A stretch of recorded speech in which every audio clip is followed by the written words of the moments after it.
So guys finally जिस series का तुम्हें अब तक इंतजार था उसके आगे के एपिसोड लेके मैं हाजिर हो चुकी हूँ और मैं बाकी सारी चीजें यहाँ पे नहीं बता सकती बिकॉज ये बहुत ज्यादा फिर समझ रहे हो जाएगा। हाँ जी, समझदार हो गए हो, क्या बात है। ठीक है फिर तो चलो फिर फटाफट से आज के इस नॉवल एक्सप्लेनेशन को शुरू किया जाए। अब वीडियो को स्टार्ट करने से पहले गाइस मैं पहले थोड़ा सा तुम्हें रेफरेंस दे देती हूँ कि कहानी में अब तक हुआ क्या है। तो जैसा कि तुम सभी को पता ही होगा कि तुम्हें पता है कि आज के इस वीडियो में हम द रेनिगेट इमॉर्टल को बहुत ही अच्छे से डिस्कस करने वाले। वीडियो को एंड तक जरूर देखना और बताना तुम्हें ये स्टाइल, ये अंदाज एक बिल्कुल ही नई जगह पर कैसा लगा। एंड आई होप कि तुम लोगों का जैसा प्यार अब तक मिलता आ रहा है इससे भी ज्यादा तुम इसे सपोर्ट दिखाते रहोगे। जी, इतनी बकवास करनी जरूरी थी क्योंकि समझा करो यार, मजबूरी है। मैं नहीं चाहती कि यार पहले जो हुआ वो वापस से मेरे साथ हो, इसीलिए थोड़ा जो बोल रही हूँ यार झेल लो, वीडियो स्किप मत करना बस। ओके, तो जैसा कि हमने अब तक देखा और क्या ही बवाल जगह पर हमारा जो पूरा का पूरा ये जो स्टोरी है ना एंड हुआ था, जहाँ वांग लिन को फाइनली वो दरवाजा मिल जाता है जिसके जरिए से वो इमॉर्टल एंसेस्ट्रल लैंड पे जा सके। अब यहाँ वांग लिन को वो दरवाजा मिल भी जाता है, साथ ही वो जो 7 कलर दाओइस्ट और ओल्ड मॉन्स्टर्स हैं जो कि अब एक हो चुके हैं, इन सभी को पूरी तरीके से सील करने के लिए ज़ाइकिंग के द्वारा बनाए गए सील्स को भी निकालता है। बट फॉर्चुनेटली जो यहाँ पे ऑरा आ रही थी ना इमॉर्टल एंसेस्ट्रल लैंड से, उसके चलते ये सील काफी तेजी से एक्टिवेट होने लगता है। और भाई साहब ये देखकर तो ओल्ड मॉन्स्टर्स ध्यान कैसे पसीने छूटने लगते हैं, वो इमीडिएटली वांग लिन के ऊपर लपक पड़ता है। अब यहाँ 7 कलर दाओइस्ट भी बिल्कुल 7 कलर रे में बाहर आते साथ ही उसके ऊपर टूट पड़ता है। दोनों चिल्लाते हुए कहते हैं कि वांग लिन आज तू मर के रहेगा। एग्जैक्टली इसी सीन के साथ आज की ये स्टोरी शुरू होती है, जहाँ हम देखते हैं कि सबसे पहले जो ओल्ड मॉन्स्टर्स है, जैसा कि तुम्हें पता है कि इसका जो बैटल इंटेंट है जिसके चलते ये जाना जाता है, जिसके चलते पूरे के पूरे जो इनर रियलम है उसमें ये फेमस है, इवन के आउटर रियलम में भी। और जो बैटल इंटेंट वांग लिन को भी आता है तो यहाँ वो इसी का यूज करता है। जैसा कि तुम्हें पता है कि बैटल इंटेंट का जो आखिरी वाला जो स्क्रिप्चर है वो इसके पास है। अब यहाँ पे मेंशन तो नहीं किया गया, लेकिन जाहिर सी बात है यार, जिसने बनाया है जो कि सबसे ज्यादा स्ट्रॉन्ग है इस इंटेंट के मामले में, तो जाहिर है वो ऐसे एनिमी के सामने अपना स्ट्रॉन्गेस्ट इंटेंट ही निकालेगा। साथ ही यहाँ पे 7 कलर दाओइस्ट भी दोनों यहाँ पर इतना पावरफुल अटैक करते हैं ना कि देखने में बस ऐसा लग रहा था कि दो एनर्जी वॉल्स तेजी से वांग लिन की ओर बढ़ते हैं। जो 7 कलर दाओइस्ट का इंटेंट वाला अटैक था वो काफी ज्यादा फ्यूरियस था। अब वांग लिन उन दोनों सील्स को एक हाथ से यहाँ एक्टिवेट कर रहा था, उस बाहर से आ रही उस ऑरा को अब्सॉर्ब करके, लेकिन तभी वो ना अपना दूसरा हाथ ऐसे हवा में उठा लेता है। इस दौरान यहाँ पे ओल्ड मॉन्स्टर जो कि उसके काफी करीब पहुंच चुका था, तभी यहाँ पर एक पाम अटैक उसकी ओर बढ़ चलता है। लेकिन सिर्फ वांग लिन के जो ट्रू एसेंसेस बॉडीज थी ना वो भी एग्जैक्टली वांग लिन को कॉपी करते हुए सेम अटैक उसकी ओर बढ़ा देती है। अब यहाँ देखने वाले भाई देख के ना हैरान हो जाते हैं, और देखने वाले थे कौन, वही बड़े बड़े दिग्गज जो कि अब तक वांग लिन की हेल्प करते आए थे। फिर चाहे वो हमारे दाओ मास्टर ब्लू ड्रीम, अंकल माँ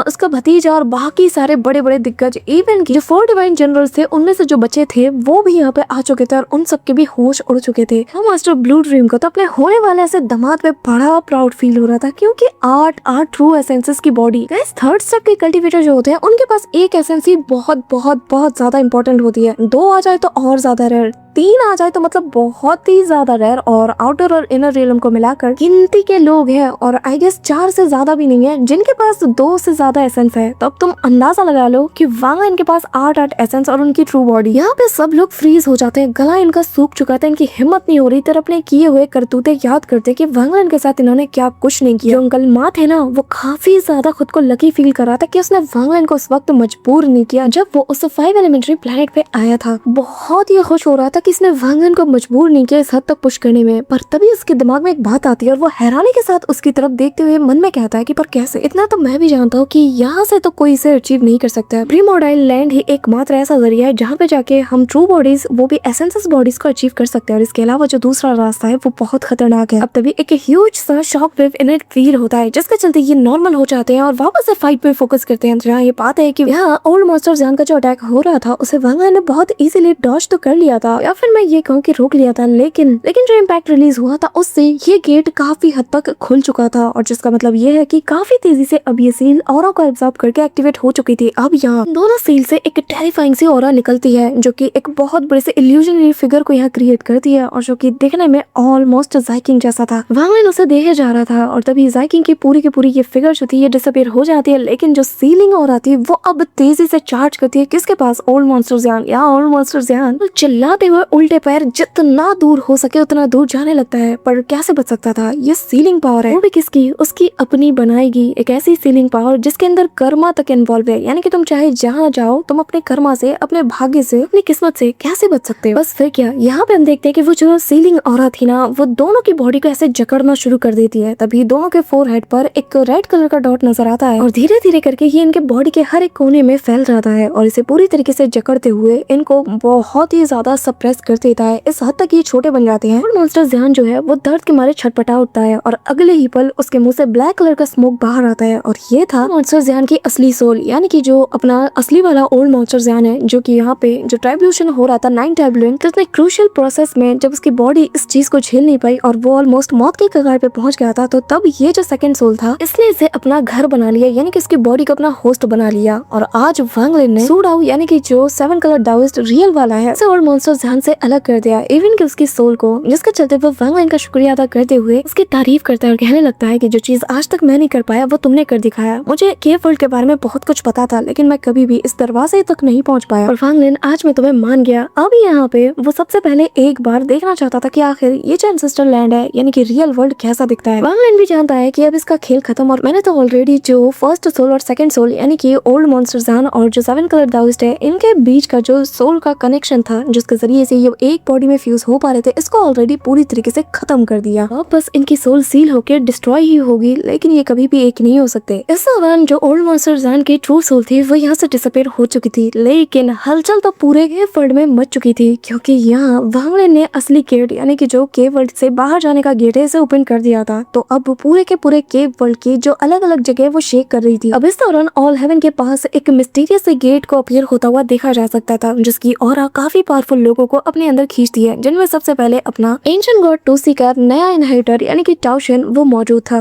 अब यहाँ पे जो बाकी सारे दिग्गज जिन्होंने उस एपिक बैटल को विटनेस किया था, वो भी अब यहाँ पर आकर जमा होने लगते हैं, जिनमें मास्टर ब्लू ड्रीम समेत सभी लोग यहाँ पे मौजूद थे। अब यहाँ ये जो गोल्डन गेट था ये पहले से और ज्यादा शाइन करने लगा है। अब यहाँ सभी लोग देखकर बस मन में सोचे जा रहे थे कि अच्छा, तो ये है वो असली घर, असली जगह जो कि अब से हमारा घर होगा। यहाँ पे हम वांग लिन को देखते हैं, जहाँ दरवाजा खुलते साथ ही वांग लिन पूरी तरीके से अब इमॉर्टल एंसेस्टर लैंड को क्लियरली अपने सामने से देख पा रहा था। यहाँ पे वांग लिन का आधा काम तो हो गया था कि केव वर्ल्ड से बाहर निकलना। अब वांग लिन का असली मकसद था कि वो वादा जो कि उसने वान ईयर समेत बाकी सभी से किया था उसे पूरा किया जाए। अपना प्यार, अपना बेटा और अपना डिसाइपल यानी कि ज़ाई किंग, इन तीनों को रिवाइव करना है। इस दौरान यहाँ पे हम 5 एलिमेंट्री प्लेनेट के बाकी सारे लोगों को भी देख पाते हैं, जो कि एक एक करके यहाँ जमा होने लगते हैं। लेकिन जो यहाँ पे अंकल माँ थे ना, वो यूनियन फैंग की तरफ देख के स्माइल करते हैं, लेकिन यूनियन फैंग वो बहुत ज्यादा मतलब अजीब सी फीलिंग थी उसकी। ना वो खुश था ना वो उदास था, क्योंकि जिस जगह को वो अब तक अपना घर मानता हुआ आ रहा है वो तो बस एक केव वर्ल्ड है, वो भी किसी की बनाई गई, यानी कि वो जिसे रियल वर्ल्ड समझता आ रहा था वो तो बस एक इल्यूजन है। अब यहाँ वांग लिन जो कि पहले से ज्यादा थोड़ा हल्का कमजोर फील कर रहा था, क्योंकि इसकी जो एसेंसेस वाली बॉडी थी वो उस डोंगलिन पूल में जाने की वजह से कंप्लीट हुई थी, लेकिन रियल में तो ऐसा कुछ भी नहीं था ना, तो यहाँ उसका इफेक्ट खत्म हो जाता है। लेकिन वांग लिन जानता है कि एक बार वान ईयर को रिवाइव करने के लिए जब वो इमॉर्टल एंसेस्टर लैंड में जाएगा ना, तो वो जरूर से उस डोंगलिन पूल को जरूर ढूंढेगा। अब वांग लिन किसी से कोई भी दुश्मनी नहीं रखता, क्योंकि उसका कभी भी किसी से पंगा लेने का इरादा तो था ही नहीं। वो यहाँ पे सभी को ऑफर देता है कि अगर किसी को यहाँ से जाना है तो वो खुशी खुशी जा सकता है, ना मैं उसे रोकूंगा और ना ही कोई और उसे फोर्स करेगा। बस ये कि यही हमारी असली दुनिया है जिसमें हम रहते आ रहे हैं, वो तो बस एक इल्यूजन है। अब यहाँ उसकी ये बात सुनकर ना जो अंकल माँ थे वो उससे काफी ज्यादा इम्प्रेस हो जाते हैं, तो वो यहाँ से जाते हुए इनको अपने सेक्ट में आने का इन्विटेशन देते हैं, जो कि असल में इमॉर्टल एंसेस्टर लैंड के अंदर ही मौजूद है। वैसे भी यहाँ पर इस बंदे को ऑलरेडी सारी सच्चाई पता थी, तो इसका कुछ खास रिएक्शन नहीं था, लेकिन वांग लिन बिना किसी चीज को सेटल किए जाने दे रहा है, ये चीज की वजह से वो उसकी काफी ज्यादा रिस्पेक्ट करता है। अब यहाँ पे हम देखते हैं कि जो उसका भतीजा यानी कि यूनियन फैंग यहाँ पे जाने तो लगता है, पर तभी बिना पीछे मुड़े वांग लिन से बस इतना कहता है कि ब्रदर वांग, उम्मीद करता हूँ कि जो हमारे बीच का स्कोर है उसे सेटल करने के लिए आप इमॉर्टल एंसेस्टर लैंड जरूर आओगे। अब यहाँ पे जो 7 कलर डाउइस्ट यानी कि सू डाउ के जो लॉयल जनरल्स थे, यानी कि 4 डिवाइन जनरल्स,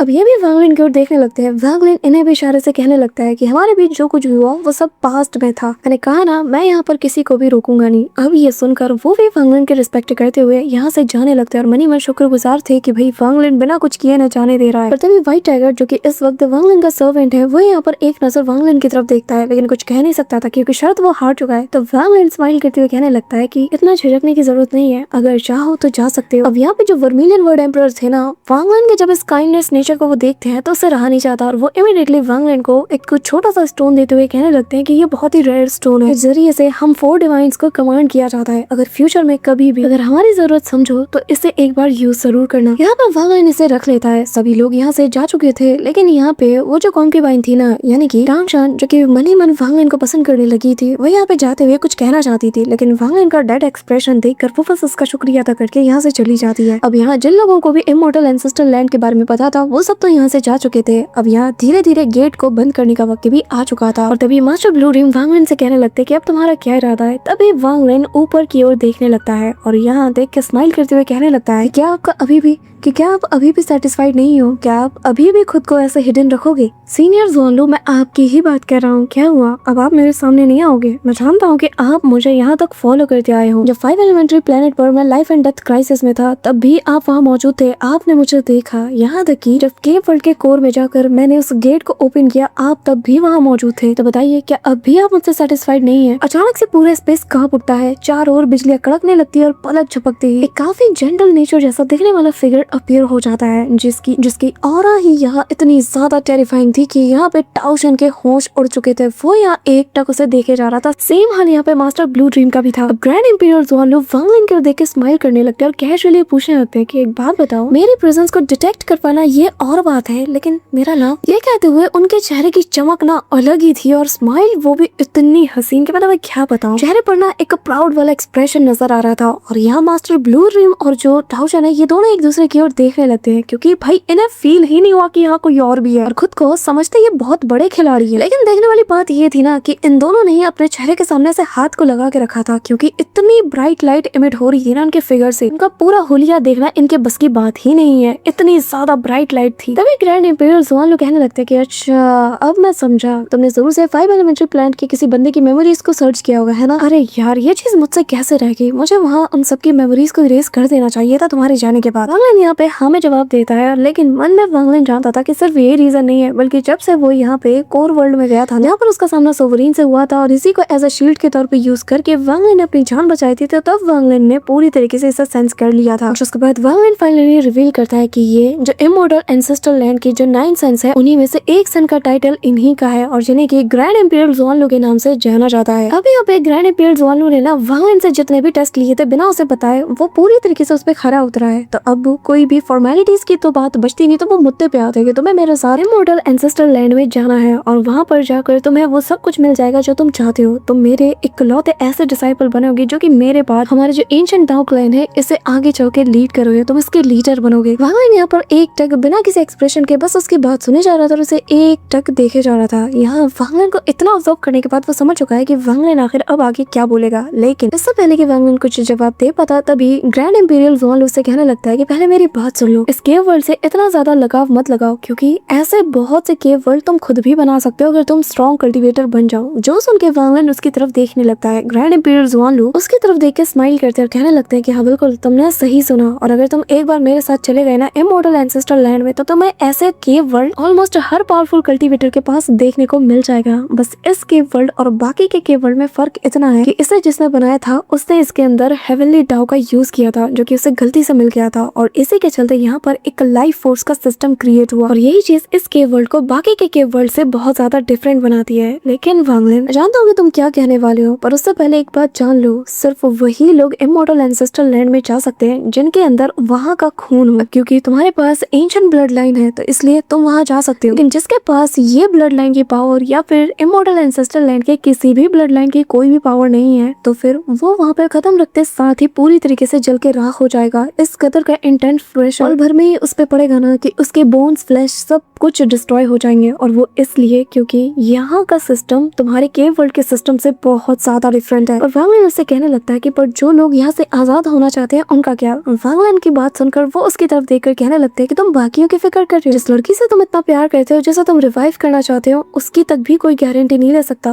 वो तक वहाँ सर्वाइव नहीं कर सकती। और तभी वांग लिन कहने लगता है कि पर मुझे ऐसे मेथड्स का पता है जिनके जरिए से के मैं उसे रिवाइव कर सकता हूँ और वो भी वहाँ मेरे साथ जा सकती है और ऐसे ही फिर बाकी सब। जिस पे ग्रैंड इंपीरियल जुआनलू को वांग लिन के लिए बुरा तो लग रहा था, लेकिन वो उससे झूठ नहीं बोलना चाहते और वो साफ बता देते हैं कि मैं तुम्हें किसी गलत फहमी में नहीं रखना चाहता और अपने डिसाइपल से झूठ बोलना ये मेरे उसूलों के खिलाफ है। मैं तुम्हें साफ बता रहा हूँ, जिस भी मेथड का तुमने सुना है या तुम्हें जिसने भी कहा है, ये पूरी तरीके से झूठ है, क्योंकि इमॉर्टल एंसेस्ट्रल लैंड के ऊपर लगा ये सुप्रीम लव फोर्स, इसे कोई भी रिवर्स नहीं कर सकता, यहाँ तक कि मैं भी नहीं। लेकिन हाँ, अगर 9 सन्स मिलके कोई एक्शन लेते हैं तो सिर्फ वही लोग शायद ऐसा कर सकते हैं, और ये भी शायद से मैं कह रहा हूँ। और तुम खुद सोचो, क्या तुम्हारे कहने पर 9 सन्स एक साथ कोई फैसला लेंगे? क्या वो इस सुप्रीम लॉ फोर्स को ही पूरी तरीके से चेंज करेंगे, वो भी तुम्हारे कहने पे? क्योंकि जो 9 सन्स है वो सिर्फ सेलेस्टियल ब्लड लाइन या फिर एंशिएंट ब्लड लाइन के लोग नहीं है, बल्कि यहाँ पे दोनों ब्लड लाइन के ग्रैंड इंपीरियल्स तुम्हें मिलेंगे, और बस यही लोग हैं जो कि साथ मिलकर कोई बदलाव ला सकते हैं। और ज्यादा से ज्यादा ये जो लॉ फोर्स है ना, इसको वो इस हद तक कम कर पाएंगे कि जो केव वर्ल्ड के लोग हैं वो थोड़ा सर्वाइव कर पाए। और इस बात को कहने के पीछे भी एक बहुत बड़ा रीजन है, क्योंकि ये जो सुप्रीम लॉ फोर्स है ना, ये असल में दो सबसे प्योर ब्लड लाइन के एक साथ मर्ज होने से क्रिएट हुआ है। मैं बात कर रहा हूँ एंशिएंट एंसेस्टर और सेलेस्टियल एंसेस्टर, इन दोनों के जो रॉयल ब्लड लाइन है उसी का ही ये नतीजा है। ये लॉ फोर्स जो कि केव वर्ल्ड और इमॉर्टल एंसेस्टर लैंड को अलग करती है इसी सुप्रीम फोर्स के जरिए से। वांग लिन जब ये पूरा सेंटेंस सुनता है ना, तो ऐसा लगता है कि उसके अंदर जो एक्साइटमेंट थी ना, उसके ऊपर किसी ने ऐसे मुहर लगा दिया और फुल स्टॉप लगा दिया। वांग लिन उससे नजरें चुराने लगता है, उसकी आंखों में ऑलमोस्ट आंसू आने वाले थे, और